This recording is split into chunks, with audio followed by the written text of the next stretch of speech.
Ok, DreamWorks est devenu peut-être l'un des studios d'animation les plus influents au monde. Derrière Disney, c'est sûrement le plus grand faiseur de rêves, peut-être même celui qui se tient actuellement au sommet de l'animation. Ça fait plus de 20 ans qu'il captive le public avec ses films, plus de 20 ans que le studio alimente l'imaginaire de nombreux enfants, plus de 20 ans qu'il ne cesse de se réinventer, plus de 20 ans qu'il émerveille enfants et adultes. Mais alors, qu'est-ce que DreamWorks a de si particulier? C'est simple.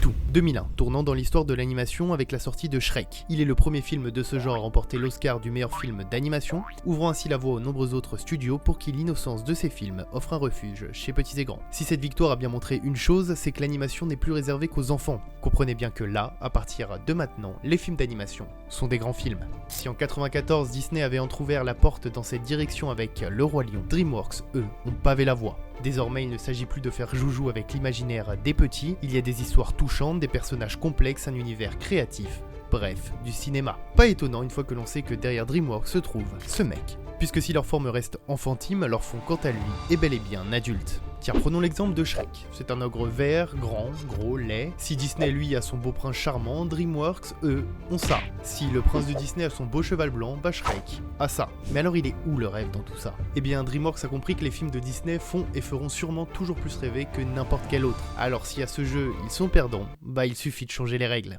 Honnêtement, moi, pour tout vous dire, c'est pour ça que je regarde des films. Croyez-moi, je suis émerveillé devant tout ça, mais ce qui me fait regarder, moi, c'est ça. Si Disney a fait naître une âme d'enfant chez beaucoup d'entre nous, DreamWorks, lui, l'a fait grandir. Mais malheureusement, comme dans tout rêve, cette épopée a connu des temps compliqué. 2015, tout réussit à Disney Pixar, que ce soit en termes de box-office, où le studio occupe toutes les places, ou en termes de récompenses, où le géant rafle tout sur son passage. DreamWorks dans tout ça n'y arrive plus, lui qui était venu pour titiller le géant aux grandes oreilles, il était mis sur la touche. Et il faudra attendre jusqu'en 2018 avec la sortie de Spider-Man Into the Spider-Verse pour voir le monde de l'animation être chamboulé. Le film est un succès, il devient le 3e plus gros succès au box-office de Sony Animation. Et si le film se fait notamment remarquer, c'est pour ce nouveau style graphique 3D vraiment original. Le film obtiendra même un Oscar du meilleur film d'animation en 2019, mettant fin au règne incontesté depuis bien longtemps de Disney. Et ce n'est qu'en 2022 qu'on observera l'influence de ce chef-d'œuvre sur la concurrence. Les Bad Guys, un film d'animation qui a plutôt bien marché et qui a reçu d'excellentes critiques, semble signer le début de la renaissance chez DreamWorks. Ok, j'ai absolument besoin de vous faire une aparté sur le chapeauté 2. Bon, là où Disney se contente de faire des remakes en live-action pété, DreamWorks a compris que ce qu'attend le public, c'est un conte de fées moderne. On ne veut pas d'histoires qu'on a déjà vues 1000 fois, on veut des histoires nouvelles. Et c'est là la force du chapeauté. Si le personnage du grand méchant loup, figure emblématique des contes traditionnels, marche si bien, c'est surtout parce qu'il se situe à l'opposé du chapeauté. Là où le chapeauté agit sans aucun sens du devoir, le loup, lui, n'en a qu'un seul, le tuer. Agir comme un enfant sans aucun sens des responsabilités lui a coûté 8 vies. Et au début de sa 9e, sa dernière, bah c'est plus un enfant. Il grandit. Si au début il se résigne à la découverte des responsabilités liées à cette nouvelle vie, c'est en trouvant un but qu'il commence à avancer, essayer, rater et puis finalement affronter ses responsabilités et donc devenir adulte. Attention spoiler, dans sa quête, il découvre que le loup avec sa faux et sa cape représente la mort et donc par conséquent n'est pas tangible. Il est le seul à le voir. Il crée ses propres démons, les affronte et donc par définition grandit.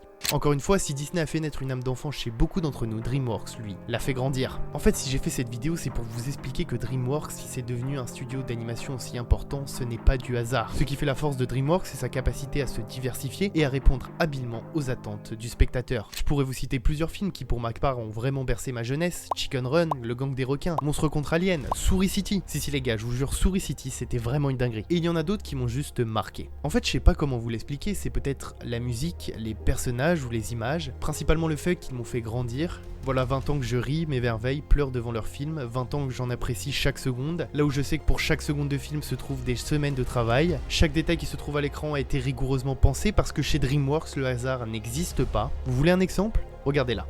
Le chapeauté est en train de boire, seul, déprimé dans ce bar à l'ambiance lugubre. Ici, on peut apercevoir 8 verres sur le bar. Même si au premier abord, on pourrait juste imaginer que sa descente est légendaire, le message ici est bel et bien important. Les 8 verres, ils représentent les 8 vies que le chapeauté a déjà brûlées, alors qu'on le voit boire son 9e verre qui représente la vie qu'il est en train de consommer. Le loup, lui, allégorie parfaite de la mort, rend visite au chapeauté lorsque ce dernier semble aux portes de la mort et décide de renoncer à sa mission quand le chapeauté admet enfin qu'il se doit d'évoluer et de vivre sa dernière vie à fond. Et malheureusement pour la dernière fois de cette vidéo, si Disney a fait naître une âme d'enfant chez beaucoup d'entre nous, DreamWorks, lui, l'a fait grandir. Bon honnêtement je sais pas trop comment je vais terminer cette vidéo, mais perso je vais aller mater Shrek 2.